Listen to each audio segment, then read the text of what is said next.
Hello, welcome to my first official Wild Rift video guide. Quick introduction for myself. I'm a Challenger Baron laner. I've hit Challenger several times throughout several seasons. And I've also hit GM on multiple other accounts, playing different champions, different roles. I normally stream on Twitch, which you can come watch in the description below.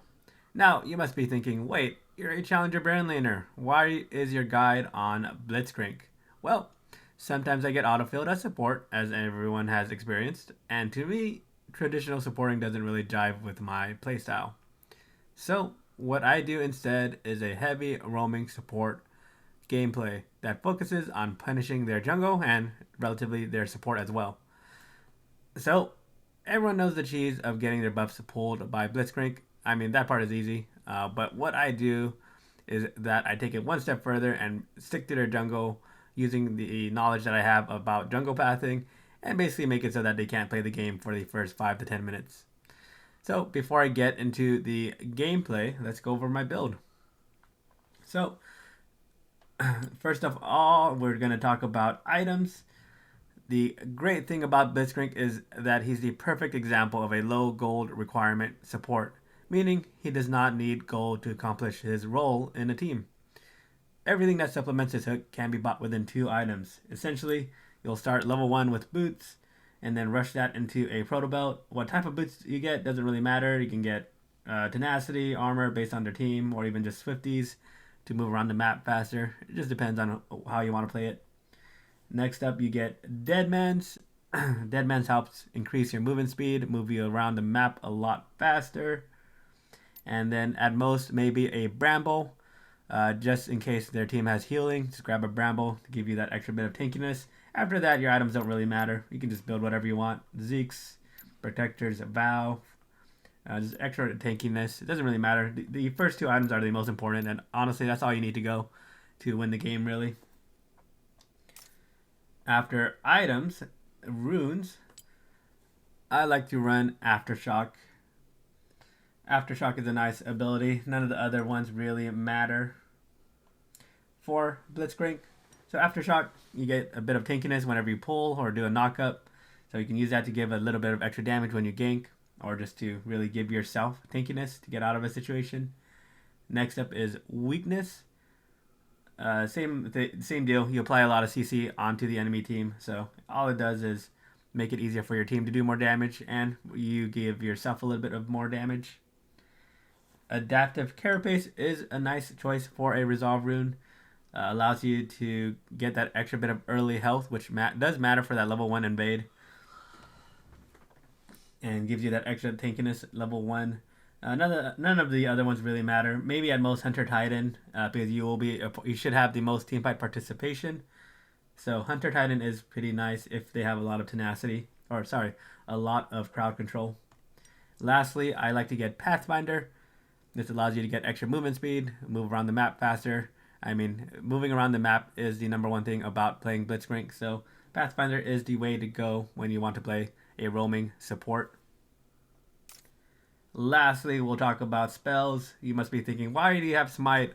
You're not a jungler, you're a support, which is exactly what his job is to do, is why the name of this video is called Counter Jungle Blitzcrank.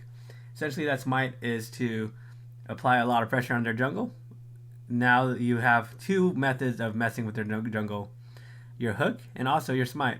So now what you can do is that whenever they try to do a buff, you can try to pull it away and then smite it, or even just if you miss your pull, you can go around and try to go for the smite steal. All it does is make it so that the jungle have to play around your champion. They have to slow down their normal jungle pacing, and you will get to basically roll over them. I'll be showing that in the gameplay soon. And by soon, I mean right now. So give me one moment, and we will proceed onto watching a gameplay of Blitzcrank. I'll be having two games of Blitzcrank that you'll get to see. These happened back to back. So the first game, they were not aware of my Blitzcrank. And the second game, I got the same people, and they were aware of my Blitzcrank. And we'll see how they react and how I react. So before I actually get into the game itself, the game really starts in champion select, where whenever you do something gimmicky, like a roaming Blitzcrank, you kind of have to set up expectancy for your team. So kind of like let the AD carry know, hey, you're gonna be roaming a lot. You're not gonna be with your AD carry. Play something safe. Some AD carries will just be mad at you no matter what. But I mean, just focus on your own gameplay, and you'll basically demonstrate to them your results. In addition, especially with roaming Blitzcrank, I'll tell everybody, like all the lanes and all the jungles, to just play normal. Like, don't follow me, don't ruin your pathing or your playstyle just because of myself. Um, if you need help, you'll just spam ping them. Hopefully they can listen, but otherwise, try to let them know. You, all they need to do is try to put a ward on their blue or red buff, whatever buff they can. Ideally, blue buff. That's like the easiest ward they can do. But after they put a ward on the buffs, that's all they need to do. They can go to their lanes, and you, with the fact that you're roaming, should create enough chaos or presence to force their lanes to either move or to put their jungle behind. So yeah, so the number one thing, whenever I play Blitzcrank or this type of gameplay, is I tell my team what to do before the game starts, and from there I hope that they listen. Yep. Yeah, you'll just see me just constantly every game. For this game and the next game that I show on here, you'll just see me typing in chat, "Hey, don't follow me. Let me do my thing. If I need you, I'll ping you." And if they don't listen and they just follow me anyways, there's not really much I can do. I can try to do retreat pings, but for the most part, I leave it to their judgment if they think they can actually help me.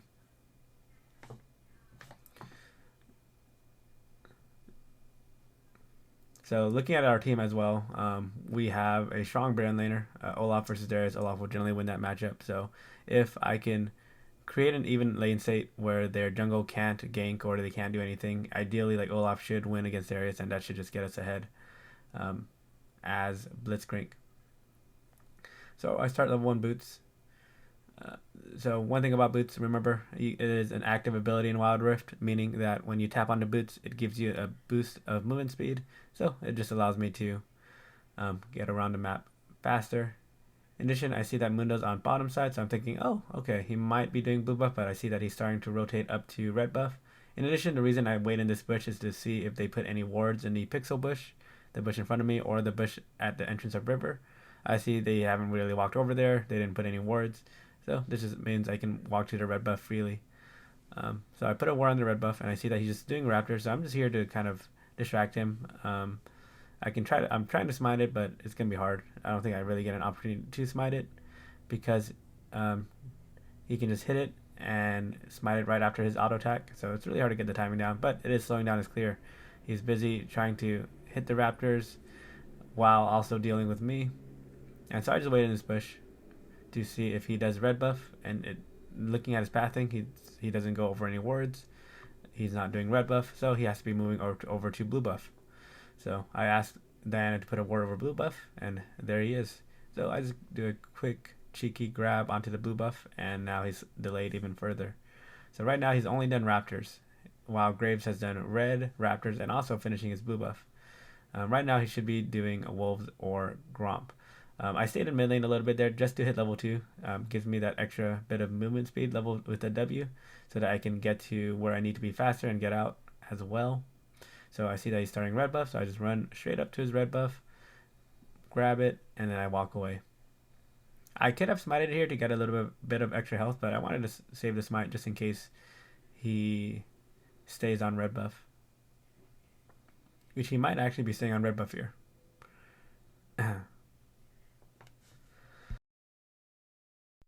But otherwise, I'm just applying pressure. Right now, Mundo has only done wolves and maybe gromp. Here I go into the Darius. I'm thinking about pulling him, but I save it because I think my team can kill him without my pull. And I try to grab the Orianna here to get a second kill. Misses, unfortunately. And then I just use smite to heal off gromp. So your smite is basically just a free heal that you get on a 10-second cooldown. And from there I see that Mundo rotated all the way back to his blue buff, so I go straight to his blue buff and just go for another pull. And then there we go. Mundo's super behind. We're ahead. Graves is going to get double scuttle, and Graves should be like 1,000 gold ahead by now. And right now, I don't need my team to follow me, but they decided to follow me, and they can honestly get some kills here, so we just get some kills.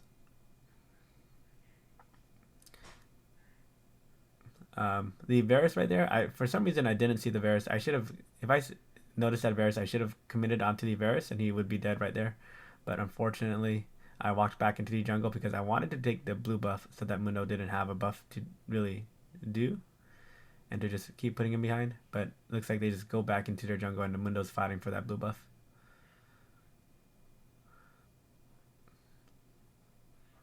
So here, Orianna gets a really good ultimate. I just have to heal off blue buff.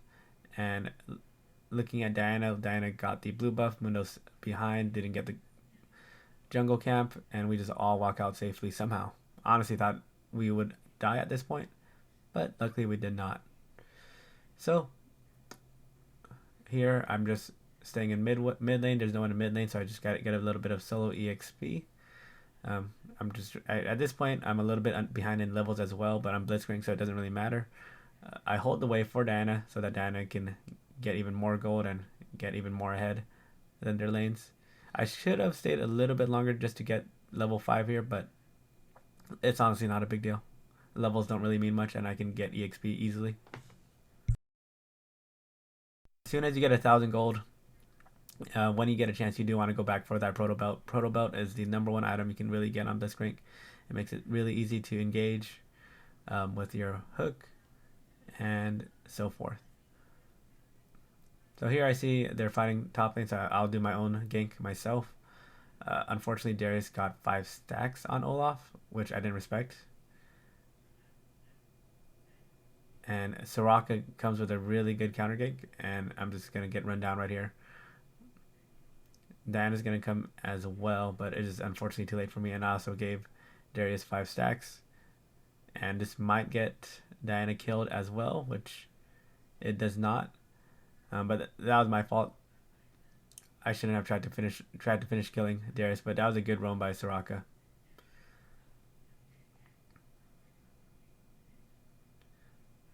So at this point, we just play for objectives. With double smite, you should ideally get objective control over dragons or herald, because of the fact that we have 2 smites. It makes it really easy to secure objectives with the 2 of us. So if they ever try to contest an objective and don't try to wipe us, we should almost always get the objective because it's not a 50-50 smite. It's more like 25-75 or 75-25 in our favor. So we go do herald here. Caitlyn's doing bottom. I'm just here to make sure to secure it. They're all rotating to bottom. I should just go here and hook the Darius, but I do not hook the Darius. We just grab the herald, and because they're all bottom, this is a free tower mid. It's just Orianna. Grab the Orianna and we just kill. We grab mid tower. Caitlyn survived the bottom lane gank, which is huge.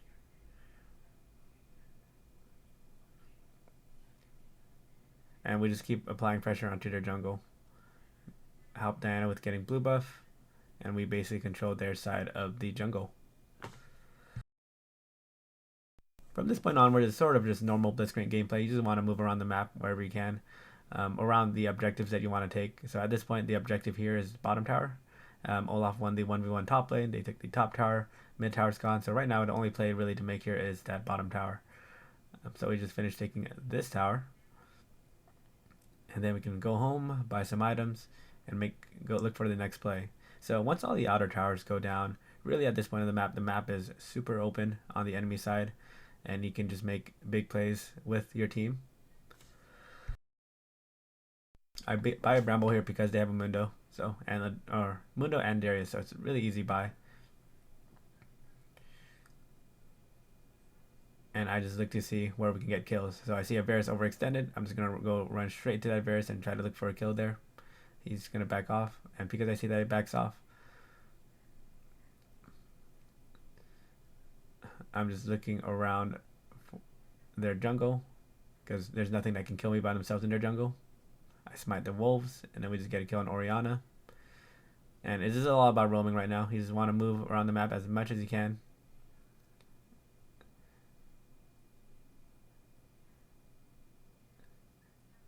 Make it so they can't enter their jungle without fear of getting grabbed.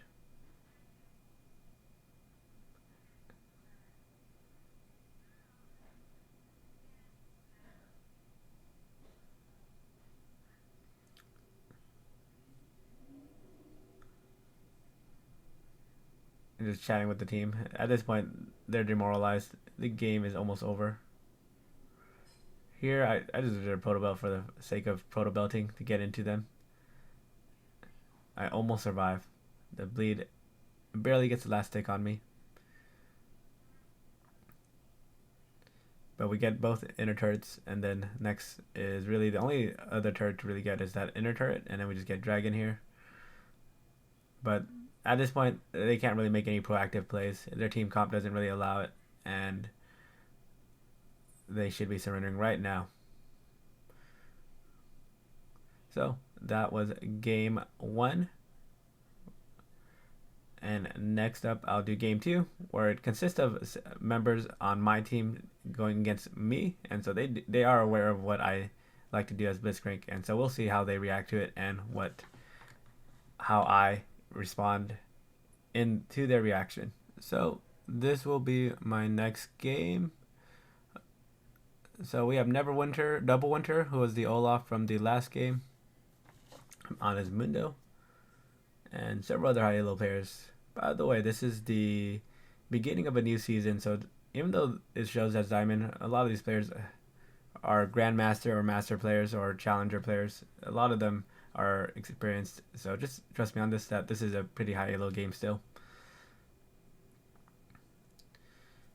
So I already told everybody in the Champion Select the rundown that I showed in the last video, told them what's happening, how to play, and I asked for a ping blue buff to make sure that someone wards their blue buff. And here I stay in this bush once again.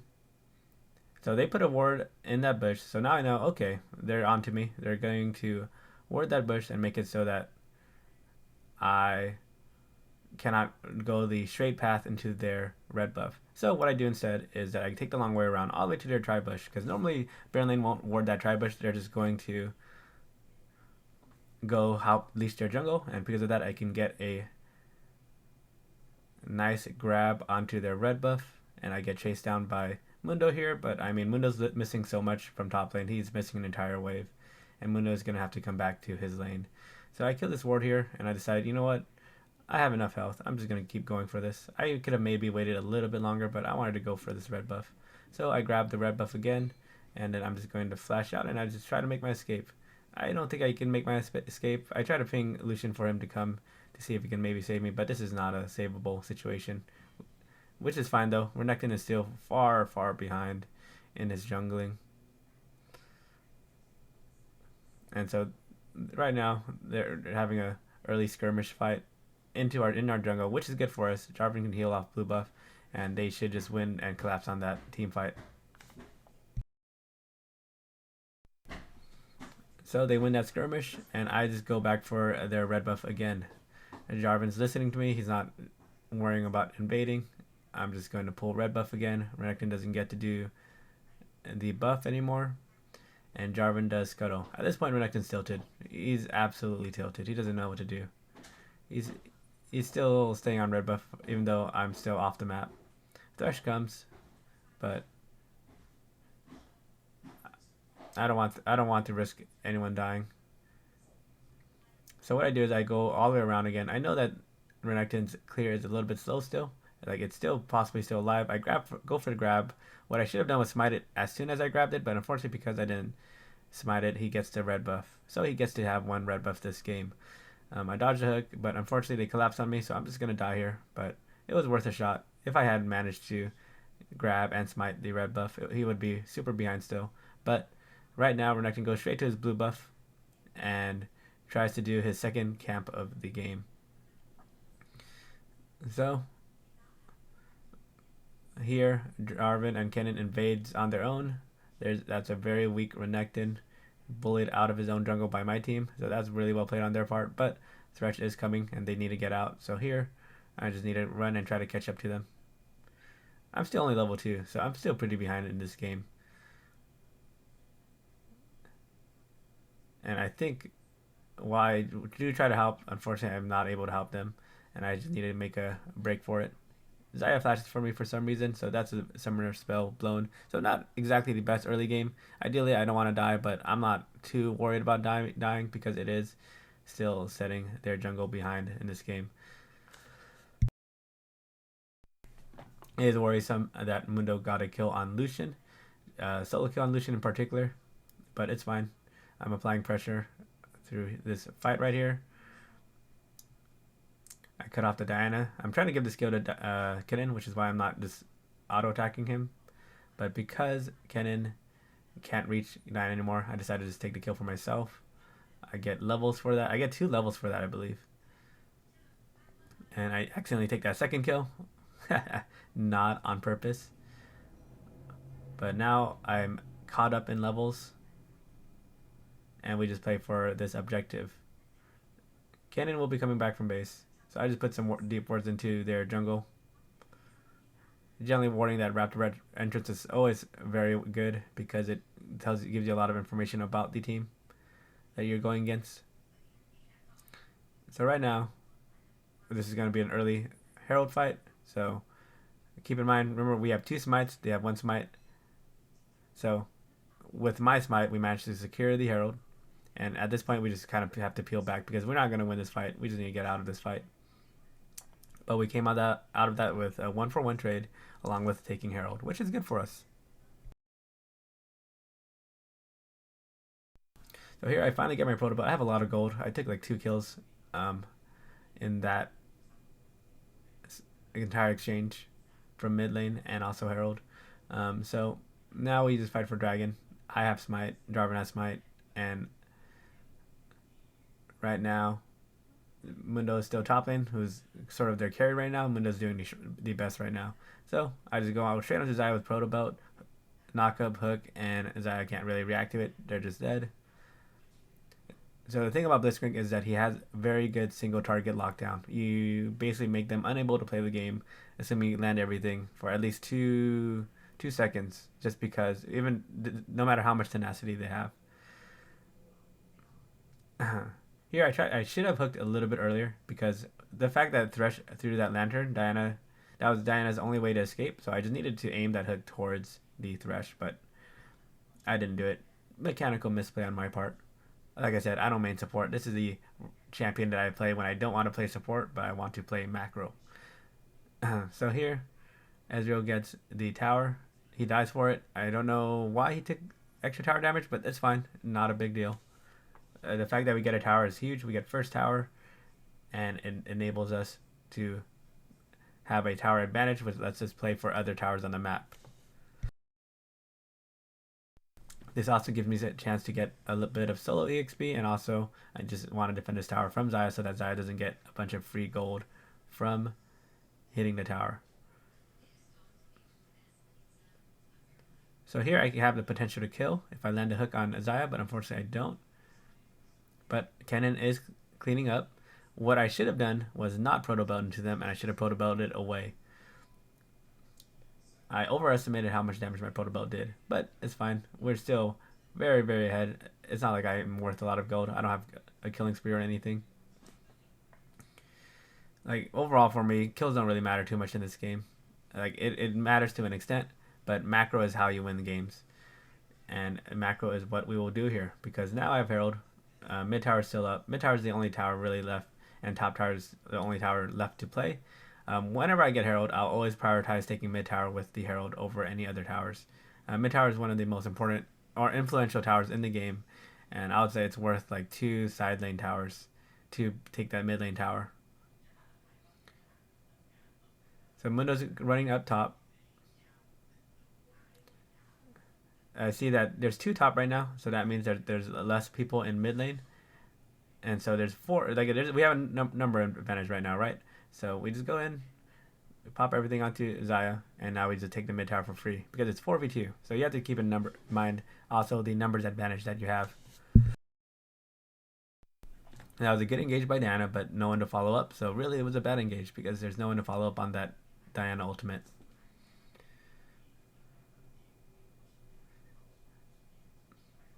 And here, this is a pretty bad fight. We have to peel away just because their entire team is coming out full health, all their cooldowns. So I just try to make my escape, but I don't believe I can.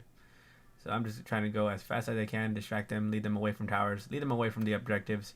When you're dead, you just want to try to keep them as busy for as long as possible.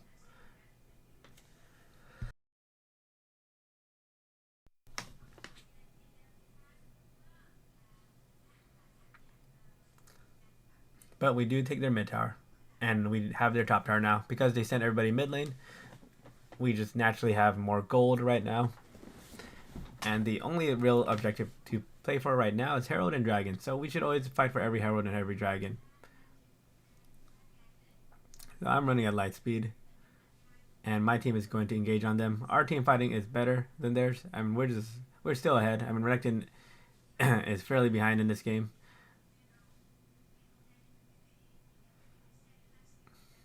And we have 280 carries. So we just keep running them down. Thresh isn't killable here, so we just back off and we go make sure we secure a dragon. They pop Herald in top lane. Honestly, I would have preferred a mid lane Herald, but this is fine. And we should be able to push this into, at least into their inhib so that it breaks their inhib. And so, at this point, the game is all about just playing macro right now. We play for towers, play for objectives.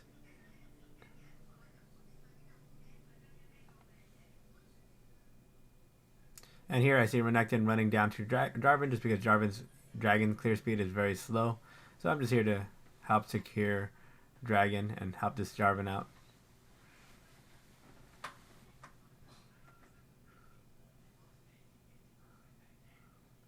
So we end up wiping them here with the help of Xayah and, or with the help of Kennen, and they are nearly aced. And with that, they've decided this game is over. We're getting all the objectives. They can't really make any plays on the game, and the game's over. So despite like doing a little bit worse this game because they were just ready for it, I did slow down their early game presence, and we had a scaling team comp, which allowed us to just scale up, get stronger, and just do our work in these team fights. So that was my second Blitzcrank with them aware. Blitzcrank requires a lot of macro, a lot of roaming. Just make sure you're moving around the map. You should have one of the highest team fight participations generally as Blitzcrank. And that is my Blitzcrank video. Hope you enjoyed it. Please leave any feedback you have for future videos below. This was my first Wild Rift video. It was a lot of fun. I should be making more about Baron Lane in particular. I hope everyone has a wonderful day. Thank you for watching my video.